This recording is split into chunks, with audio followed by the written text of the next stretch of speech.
Social మీడియాలో ఈ రోజుల్లో ఎక్కడ చూసినా సరే హ్యాష్‌ట్యాగ్ సేవ్ పునర్విక అని వస్తుంది.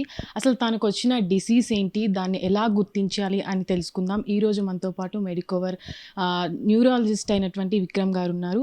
వారిని అడిగి తెలుసుకుందాం. చెప్పండి సార్. అంటే పునర్వికకొచ్చిన డిసీజ్ ఏంటి? దాన్ని ఎలా గుర్తించాలి? దానికి ట్రీట్మెంట్ ఎలా ఉంటుంది? సో, తనకు ఏదైతే ప్రాబ్లమ్ ఉండిందో అది ఎస్ఎంఏ అంటాం. అంటే స్పైనల్ మస్కులర్ అట్రోఫీ. అదొక రేర్ జెనెటిక్ డిసార్డర్. కాకపోతే గ్లోబల్‌లో చూసుకున్న దానికి, ఇండియాలో చూసుకున్న దానికి, ఇండియాలో కొంచెం ఇన్సిడెన్స్ ఎక్కువ. ఎందుకు అంటే కాన్సాంగ్యునిటీ పేరెంటేజ్ గానీ, లేదా క్యారియర్ స్క్రీనింగ్ ప్రాపర్ చేయకపోవడం వల్ల ఈ డిసీజ్ అనేది వస్తూ ఉంటుంది. And it is one of the most common cause for mortality with genetic disorders.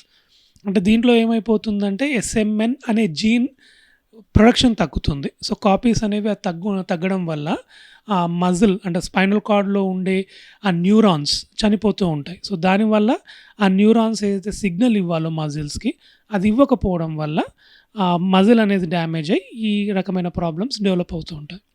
So, దీంట్లో మనం కామన్‌గా చూస్తే ఒక 4-5 రకాలుగా చెప్తాం. అంటే ఎస్ఎంఏ 0 నుంచి ఎస్ఎంఏ 4 అంటాం. అంటే టైప్స్. ఇవన్నీ దేనిపైన డిపెండ్ అయి ఉంటాయంటే ఆ ఎస్ఎంఎన్ జీన్ అనే కాపీస్ ఎన్నున్నాయి బాడీలోని. అసలుకే లేకపోతే సివియర్ ఫార్మ్ అంటే ఎస్ఎంఏ 0 అంటాం.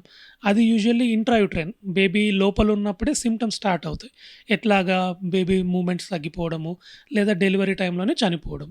రెండోది కామన్‌గా చూసేది ఎస్ఎంఏ 1. ఇది యూజువల్లీ లెస్ థాన్ 6 మంత్స్ వాళ్ళలో స్టార్ట్ అవుతుంది. సో, పునర్వికకు ఉన్న ప్రాబ్లమ్ కూడా అదే.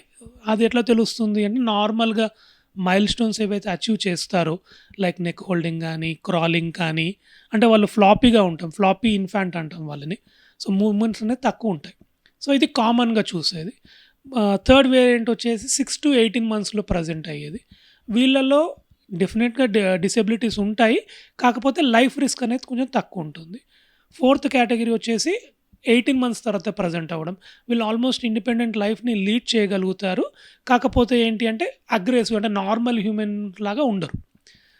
ఫిఫ్త్ టైప్ వచ్చేసి మోర్ దాన్ 30 ఇయర్స్‌లో ప్రెజెంట్ అవుతుంది. అడల్ట్ వేరియంట్ అంటాము. అదేంటి అంటే జస్ట్ వెరీ మైల్డ్ ఫార్మ్. అంటే కాపీస్ ఉంటాయి. కాకపోతే మైల్డ్ సింప్టమ్స్ అనేది అక్కడక్కడ కనబడుతూ ఉంటాయి. అంటే ఇది పేరెంట్స్ నుంచి వచ్చే డిసీజా? లేదంటే నార్మల్‌గా పిల్లలుకు అప్పటికప్పుడు వచ్చే డిసీజా? ఇది ప్యూర్‌గా జెనెటిక్ డిసార్డరే. అంటే ఇందాక చెప్పినట్టు మేనరికం వాళ్ళలో ఎక్కువుంటది. అంటే ఆటోసోమల్ రెసెసివ్ ఇన్‌హెరిటెన్స్ అంటాము. అంటే ఆ బేబీకొచ్చే జీన్స్‌లో ఒక జీన్ మదర్ నుంచి, ఒక జీన్ ఫాదర్ నుంచి వస్తుంది. సో, కామన్‌గా పేరెంట్స్ ఇద్దరు క్యారియర్స్ ఉంటారు. సో, అట్లా ఉన్నప్పుడు వచ్చే ఇన్‌హెరిటెన్స్ బేబీకి దాన్ని ఆటోసోమల్ రెసెసివ్ అంటాం. సో, అది మన ఇండియన్ కమ్యూనిటీలో ఈ మేనరికం పెళ్ళిళ్ళ వల్ల కొంచెం ఎక్కువగా కనబడుతుంటుంది. అంటే ఇప్పుడు వాళ్ళ క్యారియర్స్ ఉన్న వాళ్ళకి పుట్టే 1:4 లాగా రేషియోలో చూసుకుంటే 1:4 people will have a carrier state. 1:2 will have a disease. 1:4 will be a normal kid. So, అంటే ఒక ఇద్దరు పేరెంట్స్‌కి ఉందనుకోండి. ఒకరికి రావడానికి రిస్క్ ఉంటుంది. ఇద్దరు క్యారియర్స్ ఉండొచ్చు. ఒకరు నార్మల్ ఉండొచ్చు. సో, ఇది డెఫినిట్‌గా జెనెటిక్ డిసార్డరే. ఎక్స్‌టర్నల్ అంటే ఎన్విరాన్మెంటల్ ఫ్యాక్టర్స్ కానీ, లైఫ్ స్టైల్ చేంజెస్ కానీ, లైఫ్ స్టైల్ ప్రాబ్లమ్స్ వల్ల కానీ ఇదేమీ వచ్చేది కాదు. అంటే ట్రీట్మెంట్ తర్వాత పిల్లల పరిస్థితి ఎట్లుంటది? వాళ్ళ సిట్యుయేషన్ ఒక స్టేజ్ వచ్చేసరికి, ఒక ఏజ్ వచ్చేసరికి ఎలా మారుతుంది?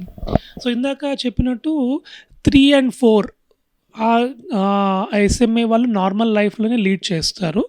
0 ఎట్లాగో పుట్టంగానే చనిపోతారు. 1 అండ్ 2 వాళ్ళకు ఏంటి అంటే మనం ఇప్పుడైతే జీన్ థెరపీస్ అవైలబుల్ ఏవైతే ఉన్నాయో ఎక్స్‌పెన్సివ్ మెడిసిన్స్ అని మనం అనుకుంటున్నామో అది ఇవ్వడం వల్ల ఆ ప్రోటీన్స్ అనేది బాడీలో జీన్స్ అనేది పెరగడం వల్ల again they can have a normal life. And again ఇదొక్కటే కాదు. దాంతో పాటు న్యూట్రిషనల్ సప్లిమెంట్ కానియండి, స్పైన్ చేంజెస్ ఏమన్నా ఉంటే స్పైన్ సర్జన్ హెల్ప్ తీసుకొని కరెక్షన్స్ చేసుకోవడము, physiotherapy. So, it is like a multi disciplinary approach. అంటే ట్రీట్మెంట్ ఎలా చేస్తారు? ఆ ట్రీట్మెంట్ అనేది పాపకి ఎలా జరుగుతుంది? సో, ఇప్పుడు తను ఏది ఇంజెక్షన్ తీసుకున్నారో దాన్ని దాల్సిమా ఇంజెక్షన్ అంటాము. అది వన్స్ ఇంజెక్షన్ లైక్ 16 క్రోర్ అది అని ఉన్నారు కదా! అదొకటి. రెండవది ఓరల్ సిరప్ ఫార్మ్స్ ఉన్నాయి. జెల్పెడమ్ అని అదొకటి. దెన్ కామన్‌గా ఇంకోటి కూడా యూజ్ చేసేది న్యూసెరసిన్ అని. అది ఒక లోడింగ్ డోస్ ఇచ్చిన తర్వాత ఎవ్రీ 4 వీక్స్‌కి ఇంజెక్షన్ ఇచ్చుకుంటూ వెళ్తాం. సో, దీంతో పాటుగా మెయిన్‌గా మనం కాన్సంట్రేట్ చేయాల్సింది ఏంటి అంటే awareness. So, usually August of every year we have this SMA awareness campaign. అంటే ఎస్ఎంఏ ఎందుకు వస్తుంది, ఎట్లా స్క్రీన్ చేయాలా, ఎట్లా ప్రివెంట్ చేయాలనే దానిపైన మనం సపోర్ట్ గ్రూప్స్ అనేవి ఉన్నాయి. సో అవి ఎట్లా అంటే ఇనీషియల్గా సడన్గా ఇంట్రాయూట్రైన్ డెత్స్ అయినా ఆర్ఎల్స్ పుట్టినమ్మడే బేబీ చనిపోయినా they are the persons more prone to get next కిడ్కి ఎఫెక్ట్ అయ్యేదానికి అవకాశం ఉంటుంది. సో అట్లా వాళ్ళల్లో డెఫినెట్గా పేరెంట్స్కి క్యారియర్ స్క్రీనింగ్ టెస్ట్ చేయాలి.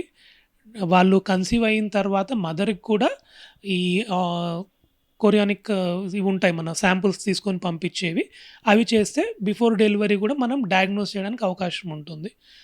ఆర్ఎల్స్ లాస్ట్ ఇంకోటి ఆప్షన్ ఏంటి అంటే పుట్టిన ప్రతి బేబీకి న్యూ బార్న్ స్క్రీనింగ్ అంటాం. అంటే దీంట్లో చాలా వరకు జెనెటిక్ డిసార్డర్ సింపుల్ ఒక బ్లడ్ టెస్ట్లో తెలిసిపోతుంది.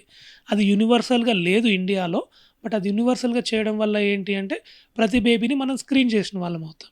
సో స్క్రీన్ చేయడం వల్ల ఏంటి అంటే ఫర్దర్గా ప్రికాషన్స్ ముందే తీసుకొని ట్రీట్మెంట్ ముందే ఇవ్వగలిగితే డిసేబిలిటీస్ అండ్ డెత్ ప్రివెంట్ చేయగలుగుతాం. అంటే మెయిన్గా చాలా డిసీజ్ చిన్నపిల్లలు పేరెంట్స్ ప్రెగ్నెంట్గా ఉన్నప్పుడే చాలా డిసీజ్ బయటపడతాయి. ఇది ఆ టైంలో తెలుసుకునే ఛాన్స్ ఉండదా? అదే ఇందాక చెప్పినట్టు డెఫినెట్గా తెలుసుకోవచ్చు.